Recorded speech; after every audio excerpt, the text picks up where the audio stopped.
Hello there, I hope that you're doing well. Welcome to this new lecture of the 2025 model series. This lecture is going to be on time cycles. Buckle up. First of all, I want to pay attention to the following text with you. Time without price means nothing. Price without time also means nothing. But when they align, it yields great precision. Meaning, if you're too focused on purely time, you're ignoring price. If you're too focused on purely price, you're ignoring time. However, when you start ignoring one or the other, what you're actually doing is you're decreasing the probabilities of you being able to make an objective analysis.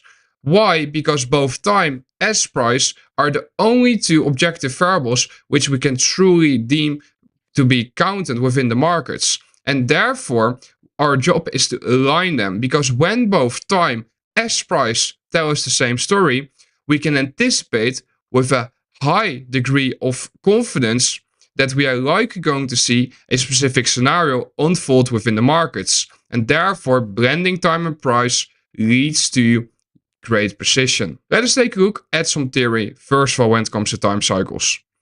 On the screen right here, you can see that I've plotted 3 boxes. Each one of these boxes represents a specific window of time. I refer to these windows of time as time cycles. What is very important to note is that these time cycles have a fixed start and a fixed end that does not change. Meaning, if you're looking at, for example, daily cycles, you're paying attention to the days from midnight to midnight. And therefore, the days of, for example, Monday, all Mondays are going to have the exact same time. All Tuesdays are going to have the exact same time. All Wednesdays are going to have the exact same time forever. The same applies to, for example, if you're paying attention to weekly cycles. If this would be week 1, for example, well, the week begins at the Sunday open and ends at the Friday's close. The same applies to week 2 and the same applies to week 3. This right here will never change, guys. And that's very important that you understand that these time cycles are fixed, meaning they will never be adjusted. Now, when it comes to these time cycles, what's important to note is that each time cycle determines how the next time cycle is going to deliver. Meaning cycle 1 determines how cycle 2 is going to deliver. And cycle 2 determines how cycle 3 is going to deliver. And throughout each new time cycle, we refer back to the previous cycle's delivery. Meaning during cycle 2, we refer back to the cycle's 1's delivery to monitor where the previous cycle high and low formed. And the same, of course, applies to cycle 3 relative to cycle 2.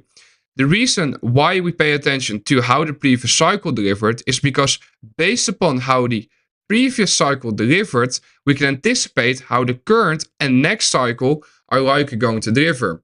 So when we pay attention to these cycles, they provide you with an objective roadmap that can guide you throughout navigating the financial markets. This theory applies to all markets. Doesn't matter if you're looking at index futures, it doesn't matter if you're looking at forex, it doesn't matter if you're looking at commodities, it doesn't matter if you're looking at crypto. These time cycles apply in all markets. Does it mean they are clean across all markets? No. However, that means that you need to pick which markets you are interested in.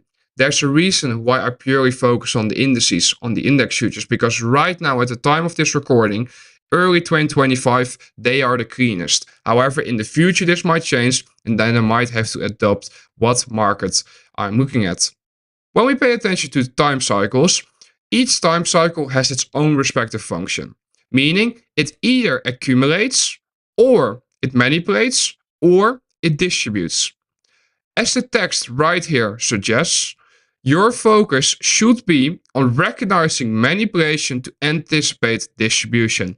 Meaning these time cycles do not only have a function, but that function is not fixed. Meaning the time cycles themselves are fixed, however the function of the time cycle changes. Meaning they shift. So that means sometimes you are going to see accumulation take place perfectly throughout the first time cycle, manipulation throughout the second, and distribution throughout the third. However, there will be instances in which the accumulation is going to last throughout, for example, the first and second time cycle, then the third cycle will manipulate, and then the fourth cycle is going to distribute. So what is very important to note is that your focus has to be on recognizing the manipulation, because once you're able to recognize the manipulation, you can anticipate the distribution to unfold afterwards. There are two ways to gauge order flow using time cycles. First of all, you can pay attention to the purge and revert. The purge and revert is basically when within a bullish market, we see the market open a new time cycle, drop lower, taking out that previous cycle low, which we have determined by looking back, of course. That sell liquidity gets taken out right here, and we then see the market form a low and it begins reversing to draw towards the opposing side of liquidity, towards the previous cycle high. Why? Because above that previous cycle high, a lot of buy side liquidity has been engineered. Within a bearish scenario, what you will see is the following. What you will see is that the market opens high, takes out the previous cycle high, takes out the buy side liquidity which was resting above this high, and we then see a reversal taking place and the market begins to draw towards the opposing side of liquidity, which is resting below the previous cycle low. This right here is what I absolutely love to see. I like purchase and reverts, and the reason why is because it's inside of this drop lower if bullish that a lot of retail mind traders are going to turn overly bearish, and I'm buying against that. If I'm bearish for the session or day or week, of course, I'm looking for an open high, because it's in this process that a lot of retail minded traders are going to turn overly bullish throughout this final run higher, and that is what we're looking to short against. Because what we're looking for is looking for manipulation to anticipate distribution. Think back to the previous schematic. Another possibility is that when a time cycle with respective high or low gets taken out, that we see continuation taking place. Meaning, when a new time cycle opens up and we're bullish, we're expecting that the market is going to be repriced above the previous cycle high, and then we anticipate that that previous cycle high will function as support and price. If we would be bearish, it would look the opposing, where we would be looking for lower prices and we would be looking for the market to drop below the previous cycle low, and from that moment in time, we anticipate that the previous cycle low is going to function as resistance on price, so that the order flow can continue to be bearish. Now, one thing which I want you to look at when you go into your charts is the following. I want you to look for a very specific algorithmic signature by IPTA. The algorithmic signature which I want you to look for is the following. I want you to look for an imbalance to displace through that previous cycle high or through that previous cycle low. Because it's in that imbalance that you're going to see true support turn resistance or true resistance turn support. That's a key insight. Now I understand that so far you're probably like, all right, this is all fun and games. You explained the theory behind time cycles. You explained how to look at them, how to gauge the order flow. However, you haven't explained yet what the exact timings are. And some of you are now probably like, how do you know this? You're reading my mind. Don't worry, I will get to that in a bit. Here we can see the yearly delivery, and we are constantly going to refer back to the same schematics which I have provided already. Meaning, if we pay attention to the yearly delivery, you can see that January determines how February will deliver. February determines how March will deliver. And throughout each new month, so throughout February, we refer to the high and low of January. Throughout March, we refer to the high and low of February. Now, I didn't want to put the full 12 months in within this schematic, but this logic applies to literally the full 12 months of the year. And therefore, you could also, for example, say, all right, let's put in April, May, June, for example, as an example within these schematics. So be flexible when it comes to the time cycles which you're looking at. But to basically make it more easy for me to explain this concept to you, I've just focused on January to March. When we pay attention to a chart example, you can see that I have, however, outlined different months. And the reason why is because I want to show to you that this theory applies across all months of the year. What you can see right here is that I've highlighted the months of July until November. And what you can see is that throughout the month of July, we saw the market rip lower. It was dropping aggressively towards the downside. We saw a very quick expansion towards the downside. The fact that the month of July was so bearish right here sets the stage for the following. It sets the stage for a high resistance gravity run towards the upside. Why?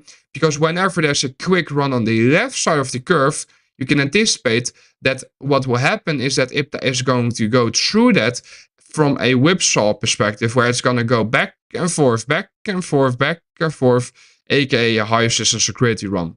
So what you see is that August opens low, takes out the July low, and then begins to reverse and retrace into the July range. Notice that we see the market open up for the month of September. What happens? Open low, and we see the market run higher. October consolidates, and then November expands higher, drawing towards the July high. Now, the reason why this is a perfect example of these monthly cycles having influence on each other is because based upon how July delivered, you can anticipate how the following months are going to deliver. Meaning you can anticipate that since the higher time frame institutional order flow was still bullish, that first of all, this run lower was manipulation, and therefore you can anticipate continuation higher to unfold later. However, next to that, what you can anticipate is that due to the quickness of this expansion lower, that the months that will follow are going to be high resistance gravity run months. And therefore you can see that there's a lot of back and forth going to reprice above this range, which got established within just a month. And therefore you can see that there was a lot of time required in order for the market to reprice above this range, which got established in just 1 month. When we pay attention to the monthly delivery then, what you can see is that the monthly delivery begins from week 1 and ends by week 4. What you can see is that week 1 determines how week 2 will deliver. Throughout week 2, we refer to the high and low of week 1. Week 2 will determine how week 3 will deliver, meaning throughout week 3, we pay attention to the high and low of week 2. Throughout week 3, we anticipate that we can know how week 4 is going to deliver. Throughout week 4, we pay attention to the high and low of week 3. Now, when we pay attention to the monthly delivery in general, and we pay attention to what news events are given each new month, it is important to note that throughout the first week of each new month, we have the NFP release. And I've discussed this as well within the Predicting Price series. So if you have not watched that series yet, I highly suggest you to watch that. But when it comes to NFP and its importance on the monthly profile is the following. Because NFP is present throughout the first week of each new month, you must understand that this right here sets the stage for the full sequence for the month to come. Meaning week 1 determines how week 2 will deliver. Week 2 determines how week 3 will deliver, etc. And therefore paying attention to how this first week delivers is very important for understanding the full sequence within time. When we pay attention to an example of this, what you can see is that throughout the weeks which I have plotted right here, you can see that the first 2 weeks expanded towards the upside. Notice that the market was in a rush to reprice higher. Week 3 then came, and what we saw take place was that the week opened high, taking out the previous week's high, and we then saw this reversal taking place. Notice how quick and sudden this repricing lower was. Notice that the market forms a new monthly low, and we take out the sell-side liquidity of the first week. Now it's in this drop lower right here that you must understand that what's likely going to happen next when a rejection takes place is that we're likely going to see the market retrace back into the range which got established throughout this large expansion lower. So what do you see week 4 do? Week 4 opens low and immediately reprices higher, trading into the range of week 3 right here. And this is how you can see that throughout the first 2 weeks, the idea was established of higher, higher, higher, higher, higher. Week 3 comes, opens high, and begins to roll over, drawing towards sell-side liquidity engineered throughout week 1 and week 2. So pay attention to who has been making money, who is now being trapped into believing a certain idea, when is manipulation taking place. Because once you recognize this run higher to be manipulation, you can anticipate the distribution to unfold afterwards. When we pay attention to the weekly delivery within a regular week that begins on Monday, the only reason why I say that a regular week begins on Monday is because when we have a bank holiday on Monday, I would argue that Tuesday is actually the first day to monitor of the week. But in general terms, within a regular week, Monday sets the stage for Tuesday, And on Tuesday, we refer to the high and low of Monday. Tuesday then sets the stage for Wednesday. And throughout Wednesday, we refer to the high and low of Tuesday. Wednesday sets the stage for Thursday. And throughout Thursday, we refer to the high and low of Wednesday. And Thursday sets the stage for Friday. And throughout Friday, we refer to the high and low of Thursday. So what you can see is that each new day, we pay attention to, okay, how did the previous day deliver? Or how did the previous days deliver? What is the story which is currently being told? Where's the liquidity resting? Because once you're able to frame the proper narrative and you're able to define where the liquidity is resting, what you will be looking for is you will be looking for manipulation into the opposing direction of your anticipated drawn liquidity, and then you can anticipate that distribution will take place afterwards. When we pay attention to a chart example of this then, what you can see is that inside of this week, we open up right here and we drop lower for the week. And when I refer to the opening of the week, I refer to the Sunday open. Monday opens up at 12 a.m. It's the midnight open, guys, New York time. We begin to see the market expand towards the upside. This high forms, and we then see Tuesday open up. Tuesday opens low, and we see the market expand towards the upside. Notice that we see the market consolidate and relatively equal highs get created. A retracement takes place and Wednesday opens up. Wednesday opens low, back into Tuesday's open, and we see the market begin to expand towards the upside. Eventually, Thursday opens, and Thursday again opens low, but there isn't really an expansion which takes place afterwards. It's just a consolidation. It's a very slow grind towards the upside, which you can see. However, what has taken place so far since the weekly open? We initially opened up, dropped lower, and then Monday till Thursday, we saw the market grind towards the upside, meaning it was being repriced higher. This right here sets the stage for the following. When Friday opens up and it runs higher, taking out the buy-side liquidity resting above the previous day high, the Thursday high, and rejects that high, we can anticipate that a concept which I will teach you later as a delivery profile called Thank God It's Friday is taking place, where the market is drawn towards sell-side liquidity, which has been engineered throughout the run higher for the week. Meaning Monday to Thursday, we saw the market run higher, Friday drops towards this engineered sell-side liquidity. Engineered sell-side liquidity is resting below these lows of Thursday, for example, and below this low right here, because there was still this imbalance which had to be traded into. What does Friday refer to? It refers back to the Wednesday open, as you can see. Now, when it comes to the overall narrative behind the concept of Thank God It's Friday, I want you to understand that it is all about recognizing who has been making money all throughout this week. Are the signs present of a higher time frame reversal taking place, of a weekly high forming? If so, we can anticipate the market is now going to turn around and draw towards sell-side liquidity next. Do you see how Monday sets the stage for Tuesday, Tuesday sets the stage for Wednesday, Wednesday set the stage for Thursday, and the fact that Thursday consolidated right here set the stage for open high on Friday? Pay attention to how the previous day delivered to anticipate how the current day will deliver. When we pay attention to the daily delivery then, what you can see is that the daily delivery begins with the Asia session right here and ends with the afternoon session. All the timings which I have provided right here are in New York time. On TradingView, you can change on the bottom right of your charts your time to New York time. And that is something which I suggest you to do to be aligned with what I'm teaching to you.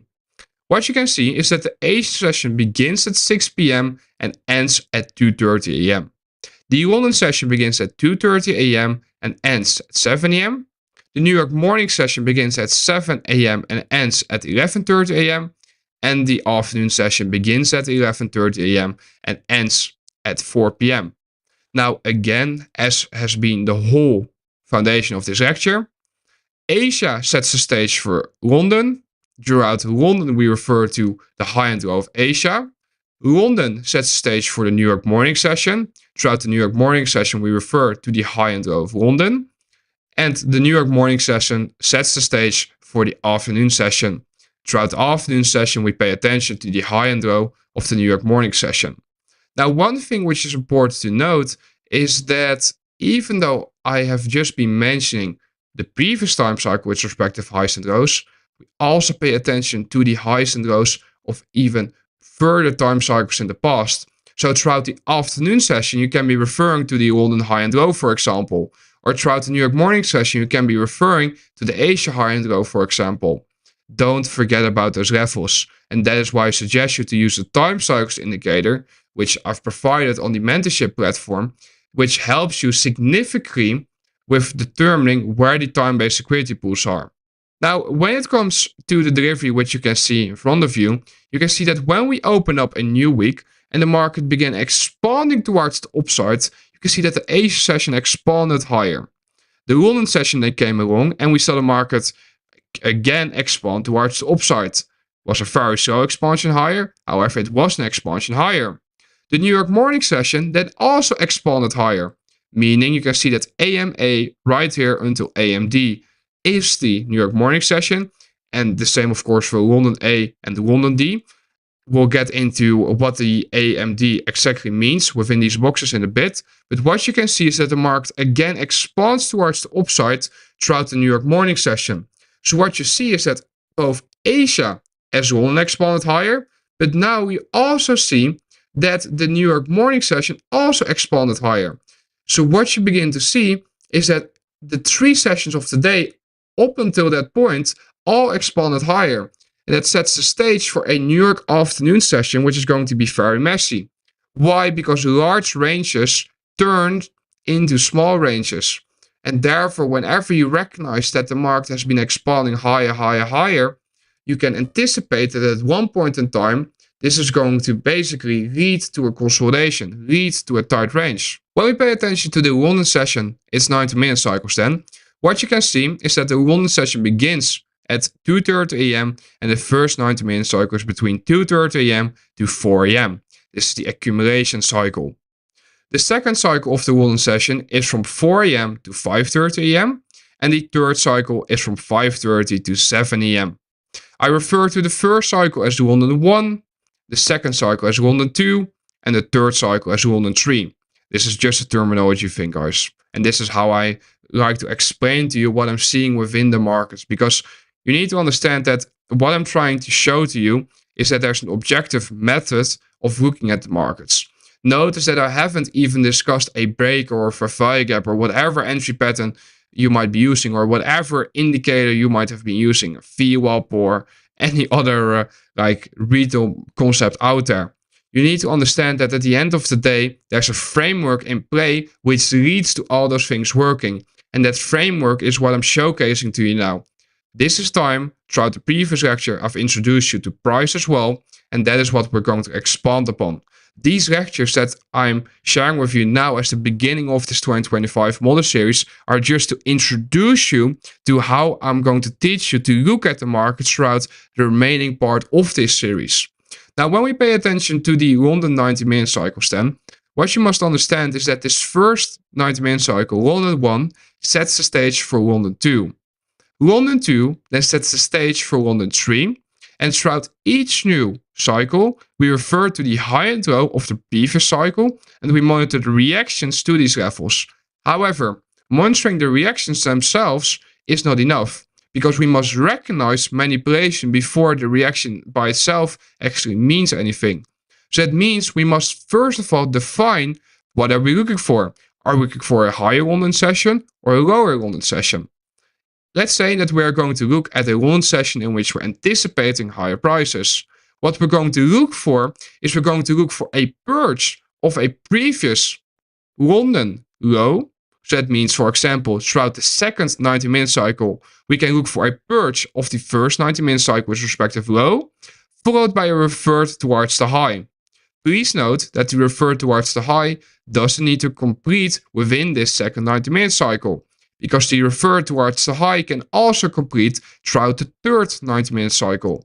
Within a bearish example, it would be of course the opposing, where we would look for a purge of the 2:30 to 4 a.m., the London 1 high, followed by a revert towards the low. When we pay attention to an example right here, what you can see is that I've plotted the 2:30 to 4 a.m. buy liquidity pool, the high, And next to that, you can see that I've annotated the 2:30 to 4 a.m. South liquidity pool, this row.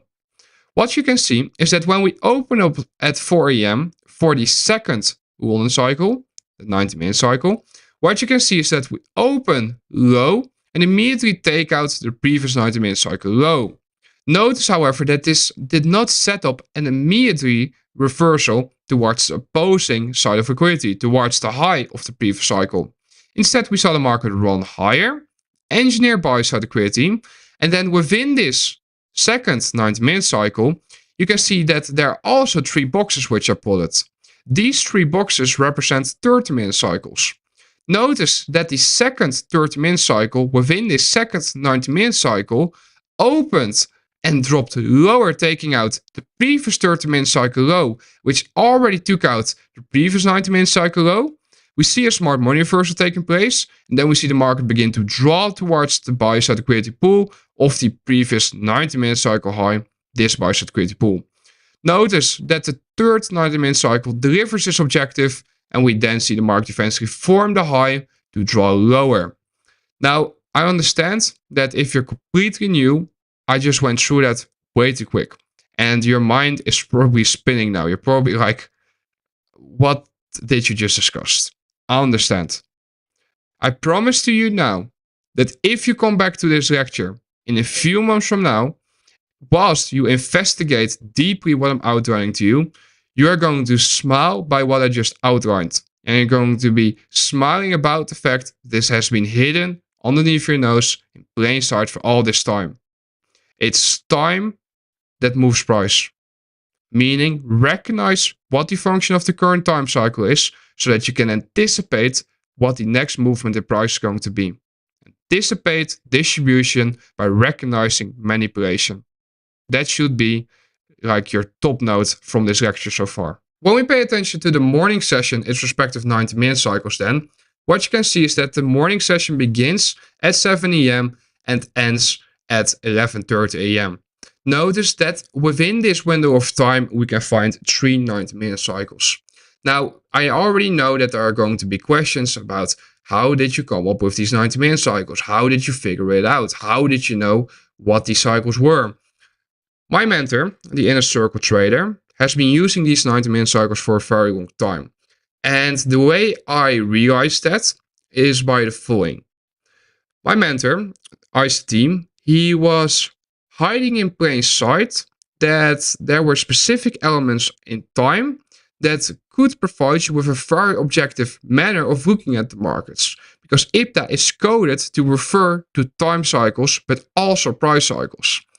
What he mentioned multiple times was that at 8:30 a.m. a new 90-minute cycle begins. So that right there was already the first element of time that provided us with the opportunity to say, okay, well, if at 8:30 a.m. a new 90-minute cycle begins, that means that between 8:30 to 10, there's a 90-minute window of time.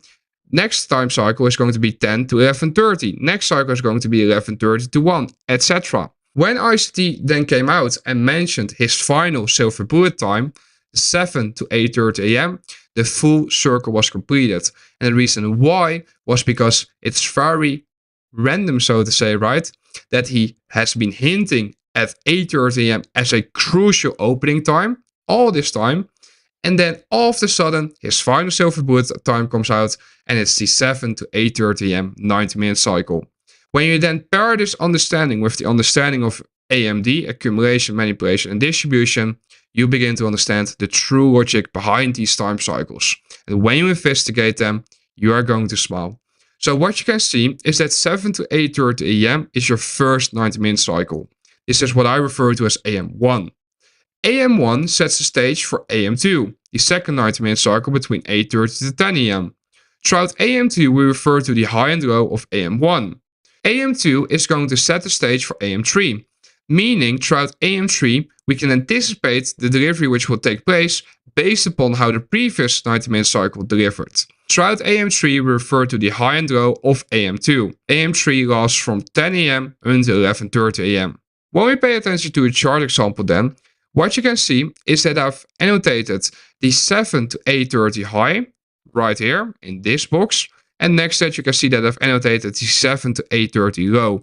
Please note that I've plotted the high and low based upon the boxes. When we pay attention to a chart example then, what you can see is that I have plotted the high and low of the 7 to 8:30 a.m. cycle.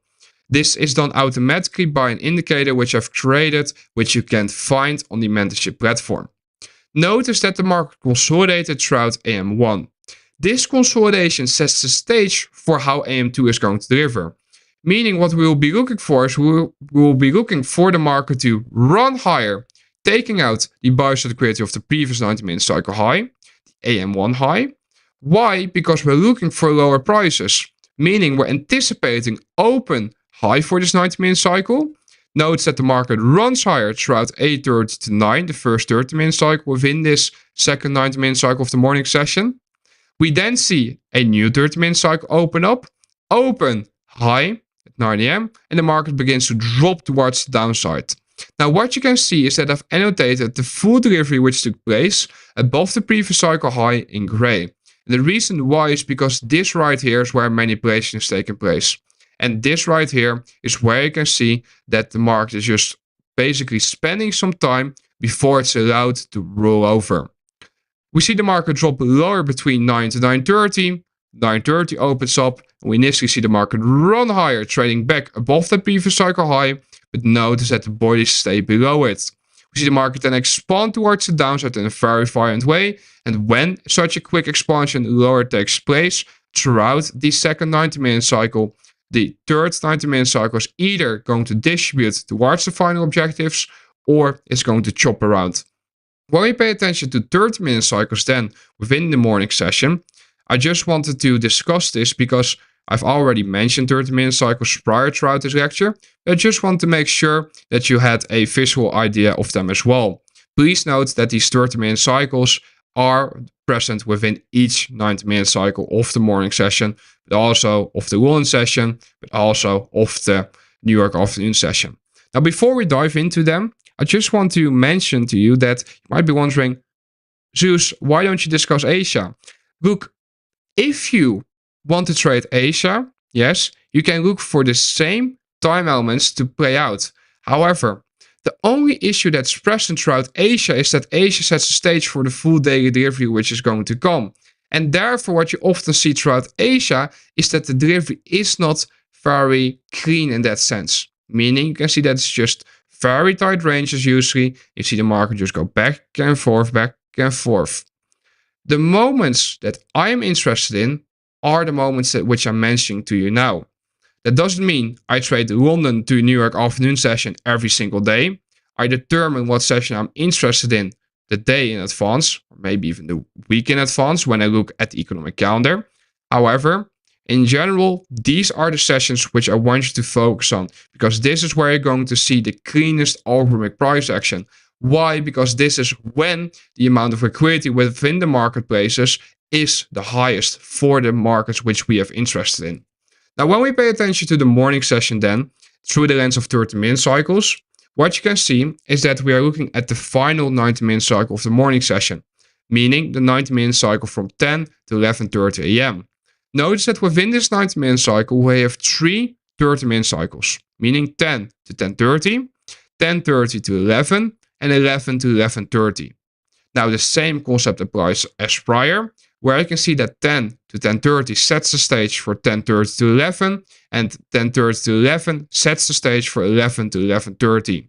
Now, throughout each new 30-minute cycle, we refer to the high and low of the previous 30-minute cycle in order to gauge the order flow. When we pay attention to a chart example then, what you can see is that this overall green box represents the 90-minute cycle from 10 to 11:30 a.m. Notice that throughout the first 30-minute cycle within this 90-minute cycle, we saw the market drop lower.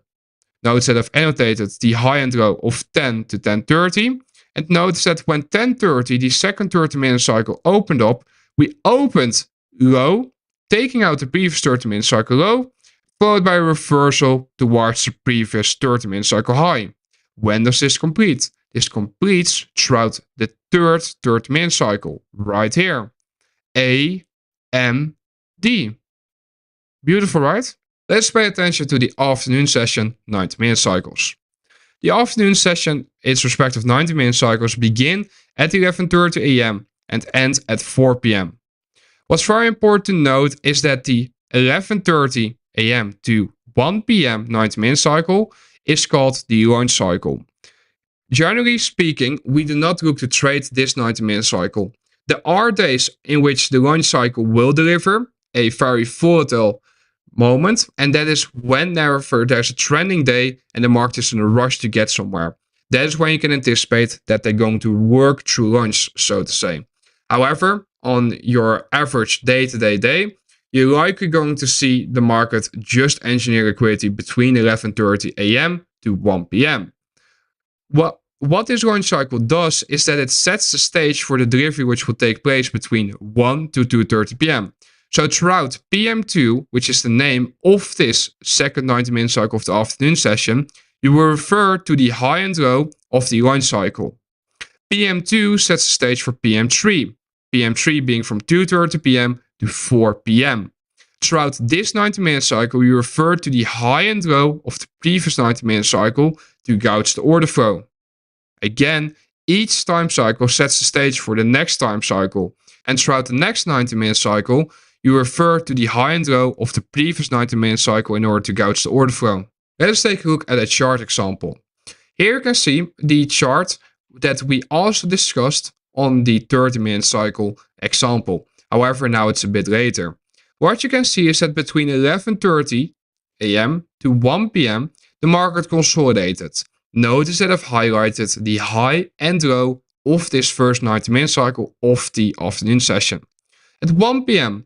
a new 90-minute cycle opens up and we see the market drop towards the downside in a very quick manner. Eventually, after 2 p.m. right here, you see another very quick sudden drop lower taking place. The market forms a low and we then see the market begin to displace towards the upside. 2:30 p.m. opens, open, low, drops into this imbalance. Oh, I discussed a price element there, my bad. And we see the market begin to reprice towards the upside. Notice that there's a lot of consolidation which is taking place right here until the end of day macro, which we're going to discuss later as well throughout specific time lectures. But right here, what you can see is perfect accumulation, manipulation, distribution. And within those distribution cycles, you can see that there's even more distribution which takes place between 3:30 to 4 p.m. Now, with that being said, this lecture comes to an end. I hope that you found this insightful. I hope that you were able to gain a lot of insights on time cycles from it. If you did, be sure to go into your charts and investigate. And I really suggest you to claim this time cycles indicator, because this time cycles indicator helps you out a lot with recognizing what the current 90-minute cycle is doing and what to anticipate from the next. All in all, I believe that time cycles can get understood if you just put in the required time, because it's simply a game of repetition, repetition, repetition. Why? Because you will come to realize that every single day there's a specific playbook which IBTA is following. Over time, your ability to recognize what the playbook for the day will level up, because what will happen is that you're going to refer to past experiences in which you recognize the exact same delivery profile being in play. Understand time cycles, and once you understand time cycles, pay attention to delivery profiles. Delivery profiles are again also going to be discussed in great detail within this 2025 model series. Good luck with your studies. Look forward to catching up with you in the next episode.